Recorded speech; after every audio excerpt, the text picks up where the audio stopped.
ito ay rated SPG, striktong patnubay at gabay ng magulang ang kailangan. Pagkatapos nga ng nangyaring trahedya kay Don Julio ay isa pang masamang balita ang malalaman ni Ramon.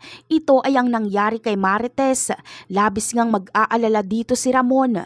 Kaya pagkatapos niyang asikasuhin si Don Julio at bigyan ito ng mahigpit na security ay magmamadali na rin siyang pumunta ng ospital para dalawin si Marites. Bagamat lubhang delikado ang gagawing pagdalaw ni Ramon kay Marites ay wala siyang pagpipilian dahil sa kagustuhan niyang makita kung ligtas na ba ito. Kaya naman agad niya nga itong ipapalipat sa private room at ang nanay nitong si Tinding para maging komportable ang lagay nito at paraan na rin ito ni Ramon para madalaw si Marites ng patago at walang nakakakita sa kanya.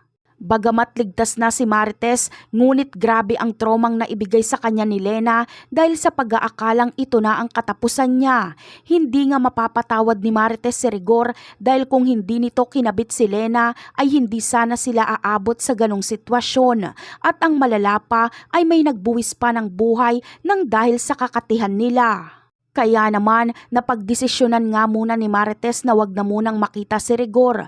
Gusto munang mag-isip-isip ni Marites kung tama pa bang ipaglaban ng pamilyang binuo nila. Dahil kahit alam niyang sa umpisa pa lang ay lugi na siya, ay pinaglaban niya pa rin si Rigor. Ngunit iba na ngayon, mas pipiliin na muna ni Marites ang sarili niya at subukang magmahal na lang muna ng iba. Kaya naman, sa pagdalaw nga ni Ramon kay Marites ay labis na galak nga ang mararamdaman niya. Si Ramon lang kasi ang nagpaparamdam sa kanya ng kahalagahan at totoong pagmamahal. Nererespeto din ito ang desisyon niya bilang ina. Kaya hindi malayong mahulog talaga ang loob ni Marites kay Ramon. Ngunit ang pagdalaw nga ni Ramon kay Marites ay may kaakibat na gulo dahil mukhang maaabutan pa ni Rigor si Ramon at Marites na magkausap.